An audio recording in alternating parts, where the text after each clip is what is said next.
It's a real honor to be here. Thanks for inviting us over. Okay.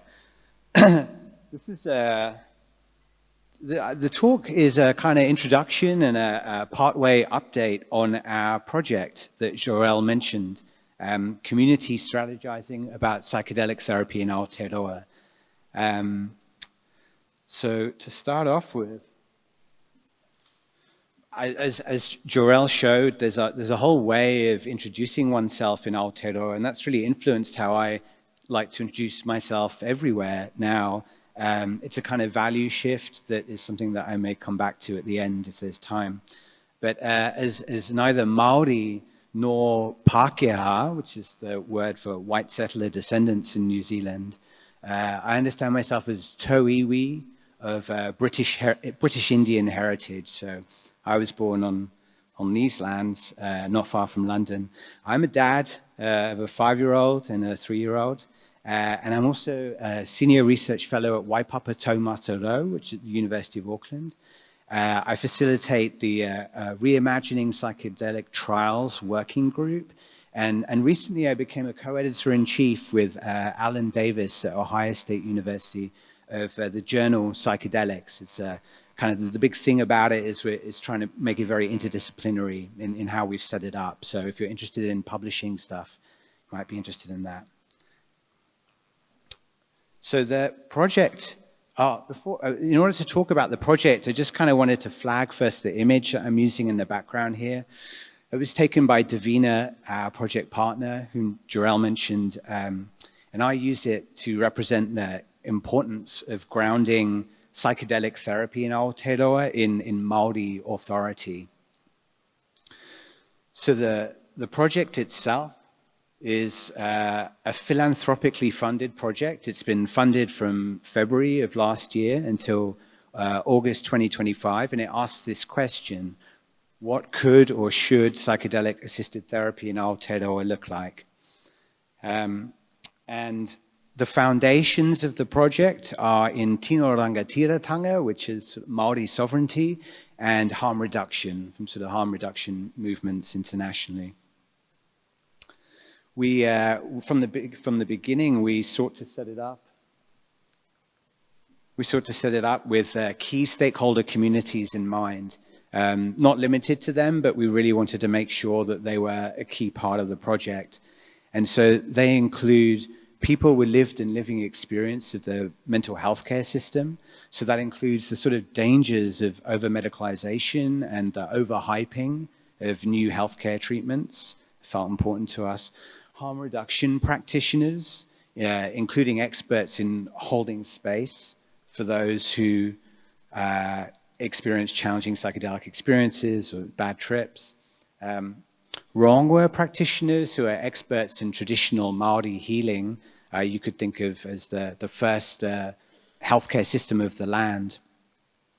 Experts in spirituality, from tohunga of Wairua, sort of broadly, badly maybe translated as spirit, to spiritual chaplains and the sort of whole chaplaincy movement in relation to psychedelics, and then psychedelic therapists, both underground and overground practitioners.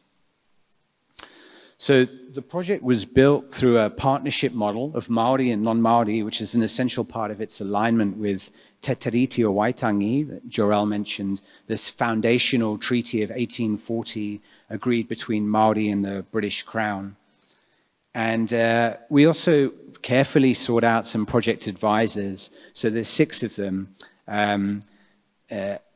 If you can read, yeah, Belinda and Tim. Belinda is Māori and Tim is Pākehā, and both are critical scholars based at Whāriki, which is a Kaupapa Māori research center at Massey University, which I'm also informally affiliated with. Kaupapa Māori means kind of like research by Māori for Māori. And it's a whole flourishing research tradition, set of scientific methodologies and practices, which is kind of awesome and humbling to be part of. Laura and Phyllis. Laura is Pākehā and Phyllis, or Whaia Philly, Auntie Philly, is Māori. Both work in lived experience and peer support in the mental health services in Aotearoa. And then there's Tom and Amelia, who are both experts in psychedelics. Tom's an addiction psychiatrist, and Amelia is our only international advisor, based usually in Paris or in South Central America. Some of you may know her.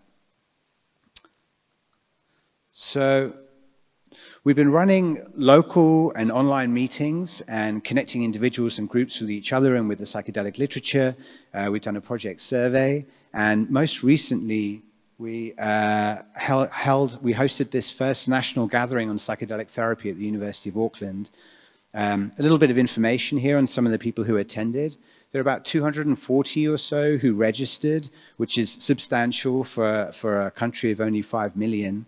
The attendees mostly identified as therapists, that was psychedelic or psychotherapists and counselors, also researchers.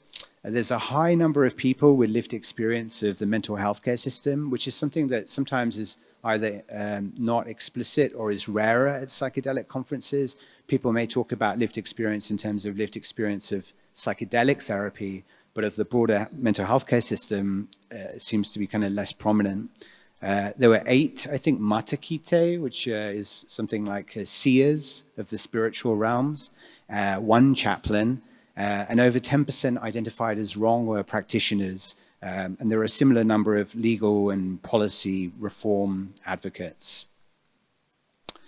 So we came into this recent national gathering with some pre-existing concerns that seemed to resonate during the event. And I want to draw attention to just a few of them.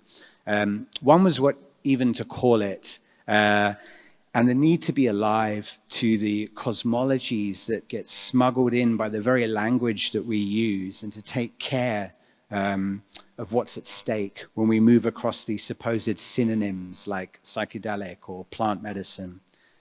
So, for example, it's very familiar maybe to many people in the room, psychedelic was coined in a Western context in 1956. It's usually translated as mind manifesting. There's another term that's used a lot in theogen, less mind-focused, more spirit-oriented. It's often translated as awakening or generating the divine within. Then we have a term such as spirit medicine, evoking older Greek notions of psyche, not as mind, but as spirit or soul or the breath of life. Dr. Yuria Selidwen of Indigenous Nahua and Mayan descent and others have cautioned even the term psychedelics is a Western notion that indigenous communities do not agree with. The Western view says psychedelics manifest the human mind, but these medicines are not about the human mind alone. They reveal spirit, the very animating principle of life. So similarly, understanding psychedelics as plant teachers and plant medicines points to how they're intelligent, living beings. So to think about how these second 2 definitions reframe the psychedelic experience lets us think about how they emerge in the context of relationships. And these relationships as really mattering for plants and fungi, our kin, and all things, including health and sickness, exist in webs of relations. One fundamental reason the words we use and the cosmologies they invoke matter is whether they're pointing us towards instrumentalizing psychedelics for some end or goal, like curing mental illness, or whether we're interested in building relationships of reciprocity and care and guardianship in relation to the sacred medicines and also the other humans and non-human ecologies that they bring with them. So another concern that we brought to the gathering was with this language of drug setting. Coming from psychedelic research in the 1950s, we know this slogan to suggest that psychedelic experiences emerge out of a nexus of the substance itself, how it's administered, the mindset or the set of the person, and the setting in which they're taking it. And there have been these endless debates since the 1960s pulling in the direction of the experience is all coming from the drug versus it's all set and setting. And both of these extremes seem to miss something, that the drug-centered paradigm, all the ways in which we frame and approach and prepare for and integrate and interpret psychedelic experiences, and the it's all set and setting paradigm undermines the power of the substance itself and doesn't explain why these high doses can produce very consistent experiences even across really different contexts. And set and setting in psychedelic science has become quite formulaic. For example, lying on a couch with eye shades, listening to a pre-selected music playlist. And of course, we can say it's an empirical question. What seems to do most of the work, and when and how, and in combination with what? But we might also want to contextualize that framework of drug set and setting itself as emerging out of a time and place, like the 1950s United States. And then we might want to know its story. And that would seem to be including seeing the substance as more or less inanimate and replicable, a version of the mind that's more or less contained and controllable through what were then the behavioralist sciences, and a narrow sense of setting as the immediate physical surrounding. So given how this phrase drug set setting has its own history, we are wondering if we should invite consideration of contextual factors through more local histories or stories of the land, of ancestry and belonging, of te tiriti, of settler colonialism. So what additions or alternatives to drug set setting might psychedelic research in Aotearoa be inspired by? And a third concern, another tripartite trope in psychedelic therapy, is that of preparation, dosing, integration. And yet, for example, Emilia Sanabria, our project advisor, and Luis Fernando Toffoli, they recently described how in Western industrialized societies, non-human others and sentience and agency tend not to be recognized. And people who experience communication with non-human others or have mystical experiences may be pathologized if they cannot return, after the effects of the psychedelic have subsided, to the common sense understanding that these experiences were the product of a temporary drug-induced altered state of consciousness. By contrast, in many traditional and indigenous communities, non-human others may more readily be viewed as sentient or as kin. And although contact with more than human beings may be carefully managed through ritual practices, visible and invisible worlds are relationally and ethically entangled in ways that they're not in the West. So again, we wonder, could this help us to unsettle these taken for granted categories that might otherwise be tempting to import from global psychedelic science? So our recent gathering we had some keynotes and we had some panel discussions in the main auditorium, and then we had 5 breakout rooms on these topics here that met in parallel 3 times. So every breakout room opened 3 times, and there were 5 breakout rooms. And I'll talk a bit about 4 of these breakout rooms, leaving out Te Aotearoa, the sound space, which is more like Jorel's domain.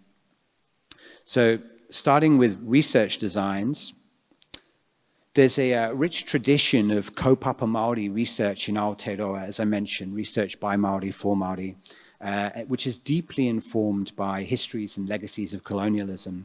And this is a seminal book in that tradition by Linda Tuhiwai-Smith.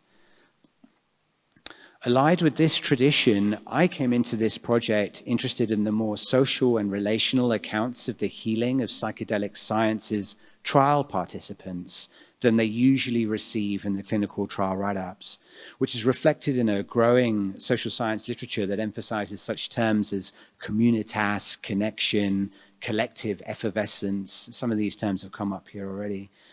If we take these collective effects of these supposedly individualized treatments seriously, we might ask about the potential collective effects of psychedelic treatments once they're more widely available. Rachel Jane Liebert and I wrote about this in an article last year, asking how we might attempt to document the ways that psychedelic therapy could lead to collective transformation rather than simply individual recovery. We propose beginning evaluations of psychedelic treatments in real-world settings by asking, for example, how does or could psychedelic therapy lead to community and or political organizing? Is that right? Yeah. Or the second one, sorry, it's a bit small, but I know it's small, but how does or could psychedelic therapy produce increased familiarity with and or reduce stigma around psychosis and madness as these non-ordinary states not occasioned through psychedelics? And lastly, how does or could psychedelic therapy help us to recognize and or value what has been erased or denigrated through colonial processes? So this is some examples from this sort of table from the article we wrote. But what this sort of points to is how psychedelic science, like Western psychedelic science, can be an ally to forms of collective transformation. It's not something that we think is easy, and it's risky when community groups partner with scientists, but we do also think it's possible. The center of the story might then not be scientific research, but social and cultural transformation through the use of psychedelic experiences in ways that scientific tools, Western and Indigenous, can help us to understand better. In Aotearoa, such transformation, even restoration, to use the word of the late scholar, activist, leader Moana Jackson, comes in the face of the violent legacies of erasure of the 1907 Tohunga Suppression Act that Jorel mentioned, and so much more that has contributed to the oppression, fragmentation, and loss of Māori knowledge and ways of life. And in the East Cape of the North Island of Aotearoa, there's a really exciting research project that's begun, led by elders of a local marae, to run a psilocybin mushroom-assisted trial for local Māori with problematic methamphetamine use.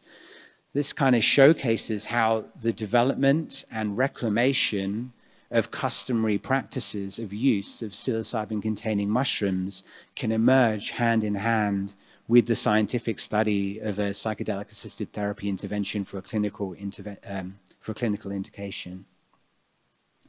So folding in some of the issues around harm reduction, as we know, making psychedelics available as medical interventions also offers no guarantee towards supporting their safe use outside of these controlled systems.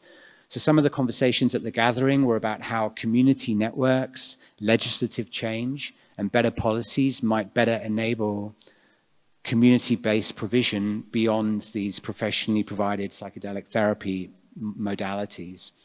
And this spoke to ensuring the purity of supply of synthetic psychedelics. And Aotearoa was the first in the world to enact legislation for funding drug checking in 2021. It's something Estelle Miller was talking about yesterday. Also accurately identifying organic psychedelics. And in some of the community meetings we've done so far, many really care about that difference between the natural and the synthetic. It's not like, I mean, a lot of Māori, a lot of non-Māori as well.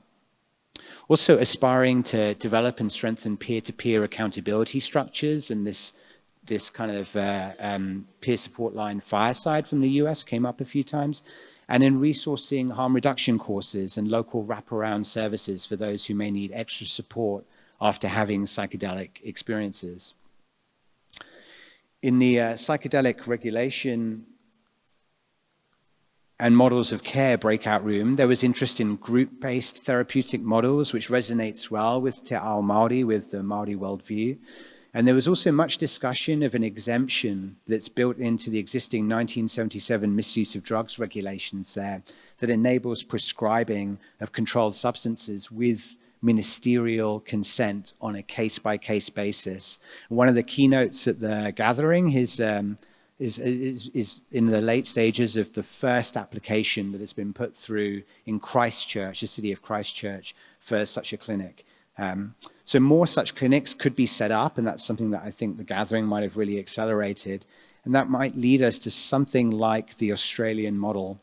But with this approach, we end risking up in the kind of situation Australia is in, where there is overground access, but it's of limited uses, of limited psychedelics for a limited number of psychiatrists working in a largely biomedical paradigm.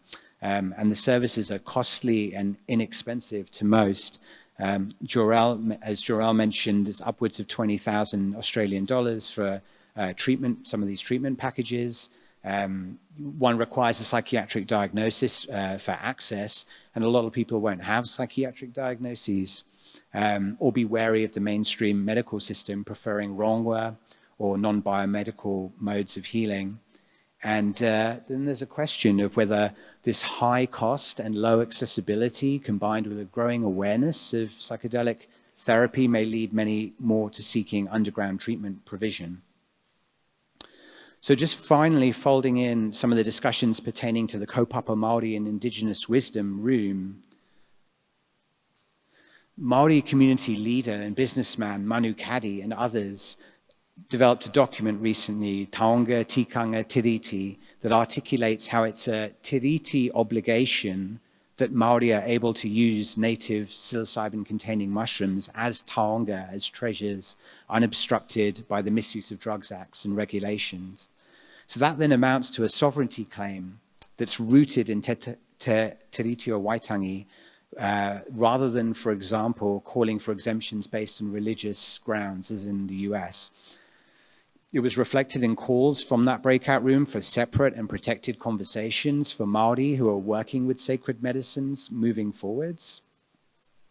But then also, what of the use of psychedelics within more mainstream healthcare services? Many of us will be familiar with these debates over seeing psychedelics as chemical agents versus seeing them as psychological aids, which impacts how and by whom they should be regulated. But what about also seeing them as spiritual agents? Spiritual agents, or taonga, as facilitating spiritual processes to be governed in accordance with spiritual practice or custom, like those Jorel's described and the Tuwaidoa group are developing. There are many models, some are here, that Māori scholars have offered mainstream mental health care services in Aotearoa that could be used as a starting point. What could psychedelic medicine in Aotearoa learn from these models? We wonder what are the possibilities they offer, as well as the risks of how they have already in many ways been tokenized in healthcare service delivery. And in the setting up of training and accreditation programs for psychedelic practitioners, how can these not just bring in Indigenous voices, but ensure that Māori authority is respected from the ground up? Lastly, if we consider on the one hand mainstream healthcare provision, which requires real-world data registries of health outcomes to ensure safety, with on the other a system of access to psychedelics as taonga for Māori as a matter of te tiriti obligations, how could or should these two systems of access be set up so that they can learn from one another on the basis that we're all learning about how to work best with psychedelics, whether as agential taonga, psychological adjuncts, or chemicals? So awa whiria, or the braided rivers, is a metaphor that is used to describe the ongoing encounter in Aotearoa of Kaupapa Māori and Western knowledge systems. So drawing on this metaphor, what could be the forums, the practices, the values that would be appropriate for the braiding of the rivers of these very different kinds of learnings about psychedelics? So that's an overview of some of the ongoing commitments of our community strategizing project and what we're working with.